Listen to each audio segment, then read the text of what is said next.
Halo semuanya, selamat datang di channel Analisa Trend. Pada video kali ini, saya akan menganalisa saham SMDR, oke? Sebelum memulai, disclaimer kembali. Jika sudah, mari kita mulai. SMDR, oke?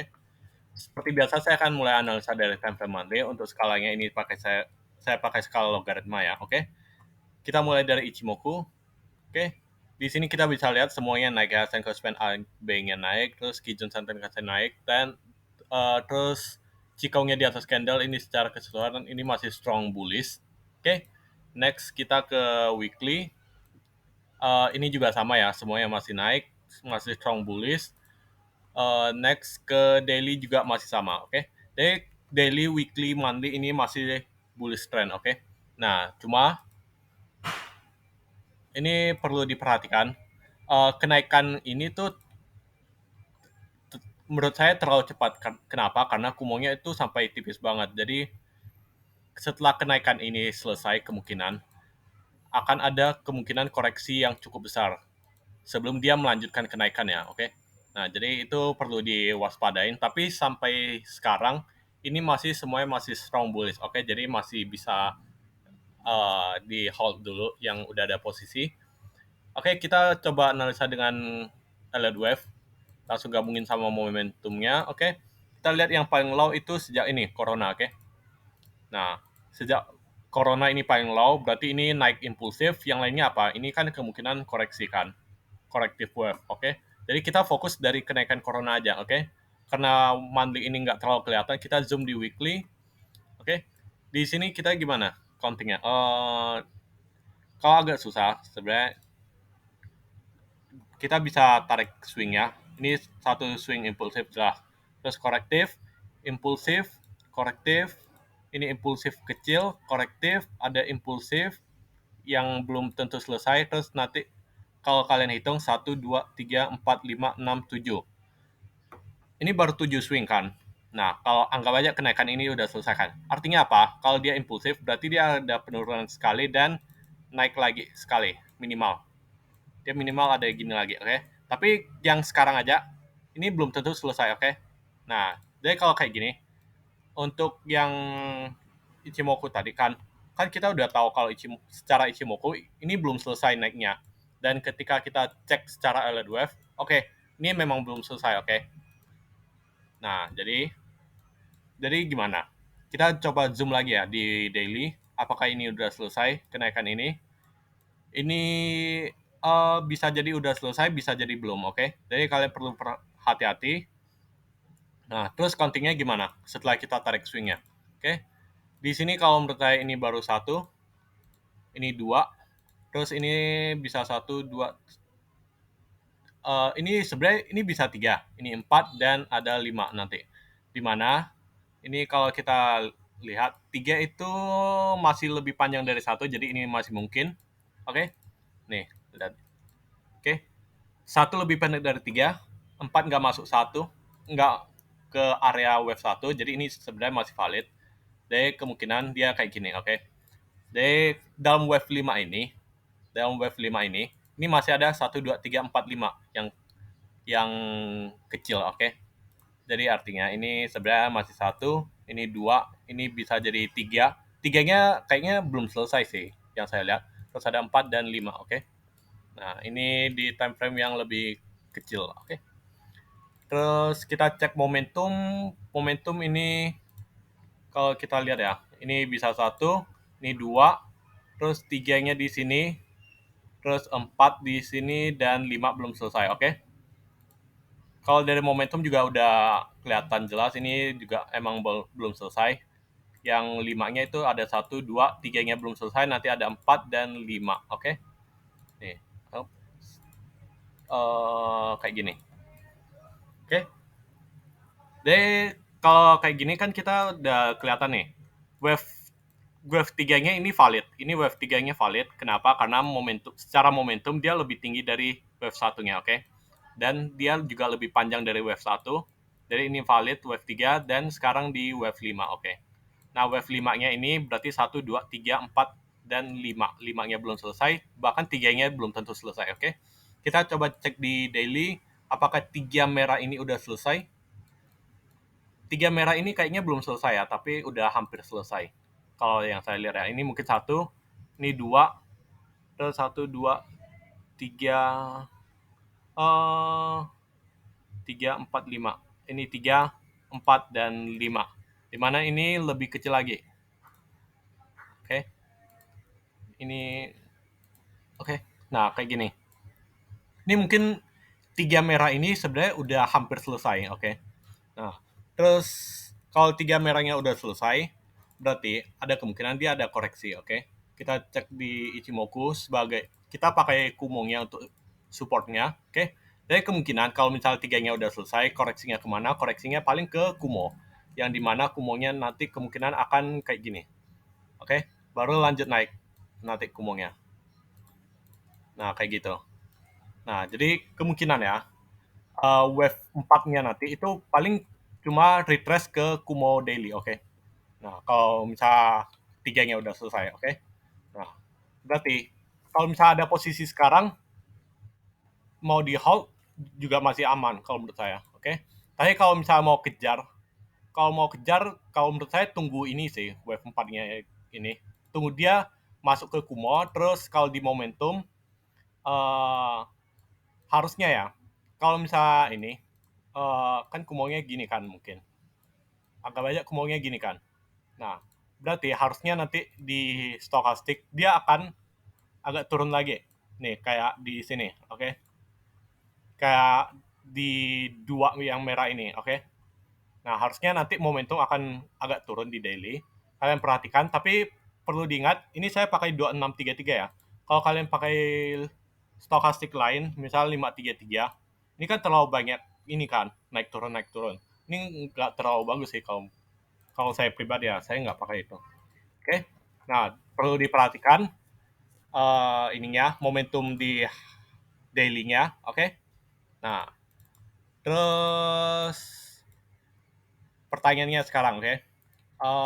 Kalau misalnya kita mau masuk kan berarti tunggu wave 4 merah, yaitu koreksi di Kumo. Wave 3-nya ini selesainya di mana, oke? Wave 3 merah ini selesainya di mana harusnya? Kita coba tarik Fibonacci, ini tarik ke sini, proyeksikan ke wave 2-nya, terus external retracement dari sini ke sini nggak guna ya. Terlalu pendek, oke. Ini nggak terlalu guna sih kalau kayak gini. Nih bahkan 3,618 ini udah terlewat, oke. Jadi ini nggak usah dipakai. Kita pakai satu Fibonacci aja ini. Nah ini kemungkinan ya paling di sini 3.500 kalau yang saya lihat ya. 200%-nya wave 1 dan di sini ada 3.500, oke, sebagai resisten di wave 3, oke. Nah, terus apakah kita harus TP di sini? Enggak juga ya. Itu tergantung money management kalian masing-masing. Kalau misalnya selama trennya masih kuat, ini masih bisa di hold sih. Kalau mau lepas, kalau menurut saya ya, kalau dia bisa break ke bawah Kumo. Kalau misalnya dia benar break ke bawah Kumo, baru mungkin lepas dulu. Karena dia bisa jadi koreksi yang cukup besar di sini, oke? Okay? Kalau dia bisa break ke bawah Kumo, artinya sebenarnya wave 5 ini tuh udah selesai, oke? Okay? Tapi selama belum, menurut saya ini baru 3 dan ada 4 dan 5-nya lagi, oke? Okay? Nah, ini secara Elliott Wave, oke? Nah, target paling dekatnya ada di 3.500. Nah, terus kita coba cek secara fundamental. Pertama kita cek secara total ekuitas sama EPS, oke? Kita cek dari weekly, kita zoom out, momentum saya hapus. Nah, secara ini ekuitas dia naik terus walaupun dia sempat drop di 2019-2020, tapi dia 2021 udah naik kembali. Terus EPS-nya juga ini ya sempat drop sejak 2019-2020 ini 0. Oke. Nih, drop paling jauhnya itu di 2019 sebenarnya, bukan di corona, oke.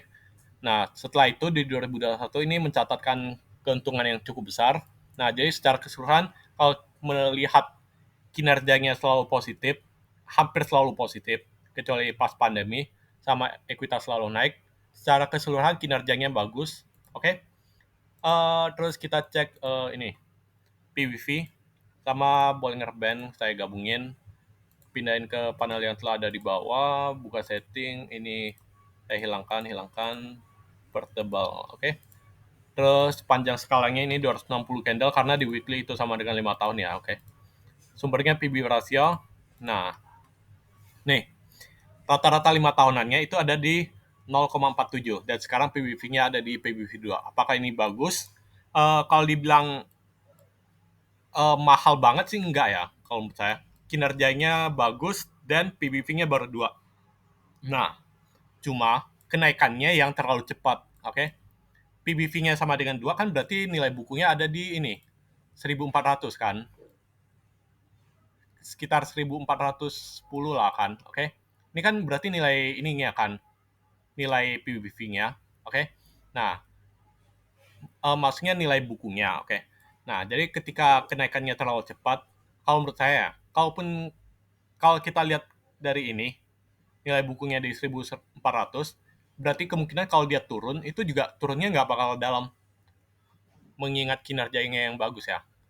Jadi penurunan paling dalam ya sampai ke Kumo Weekly juga menurut saya udah kepantul lagi. Oke. Cuma seperti yang kita cek secara Elliott Wave, ini masih jauh nih targetnya, oke. Kira-kira akhir dari ini di mana? Oke, kita mau coba cek. Ini tarik ke sini. Oke. Terus ini proyeksi wave 1 ke 4 juga. Terus saya mau proyeksikan panjang 1 ke 3 ke 4. External retracement ini nggak kepakai sih. Soalnya dia udah terlalu jauh, oke. Nah, kalau dari sini kita sebenarnya udah kelihatan nih. Apakah dia bisa sampai 8.000? Kan? Ini cluster yang bagus loh sebenarnya. Oke. Nah, clusternya tuh ada di 8.000. Oke. Nah, apakah dia bisa sampai di sini atau sebatas di 5.000? Soalnya perlu diingat 5.000 juga angka psikologi yang cukup kuat. Nah, anggap aja kita nggak usah terlalu mulu-mulu di 8.000. Berarti secara cluster aja kita udah bisa lihat oke, minimal dia mungkin sampai ke 5.000. Kalau dia ke 5.000 gimana? Kalau dia ke 5.000 berarti kan 5.000 bagi 1.400 itu 3,5, oke. Jadi kalau misal dia sampai ke 5.000, PBV-nya ini tuh sampai ke 3,5, oke. Nih, dia bakal sampai ke 3,5 terus baru terkoreksi, oke. Apakah nilai 3,5 ini terlalu mahal untuk kinerja yang bagus? Mungkin enggak. Tapi kalau misalnya dia bisa stabil, itu mungkin nggak mahal. Tapi kalau misalnya ternyata dia nggak stabil, ya berarti ada kemungkinan koreksi besar-besaran nanti, oke? Nah, coba kita lihat lagi nanti. Selama itu belum terjadi, itu kan sampai tahun depan ya, baru kita bisa cek tahun 2022 ini bagus atau enggak, oke? Nah, selama itu belum terjadi, kita fokusnya ini masih uptrend, oke? Target paling dekatnya ada di 3.500, yaitu wave 3 merah, oke? Terus untuk penurunan wave 4-nya itu nanti kemungkinan sampai ke Kumo Daily. Nah, cuma target utamanya yang paling jauhnya itu mungkin ada di sekitar 5.000 rupiah, oke? Nah, tapi apakah dia bisa balik sebelum ke 5.000? Bisa, kalau dia breakdown Kumonya, oke? Jadi selama harga masih di atas Kumo, ini bisa di hold aja, oke? Terus dia jatuhnya itu kemana? Kalau menurut saya itu juga nggak terlalu jauh jatuhnya. Itu mungkin maksimal banget deh kalau kasus terburuk ya. Kalau dia jatuh, itu mungkin paling sampai ke 1.400. Ini udah support kuat banget, yaitu nilai bukunya, oke? Oke, analisa Ichimoku udah, terus Elliott Wave-nya udah, targetnya udah, PB kinerja udah. Oke, sekian analisa SMDR, semoga bisa membantu. Disclaimer kembali.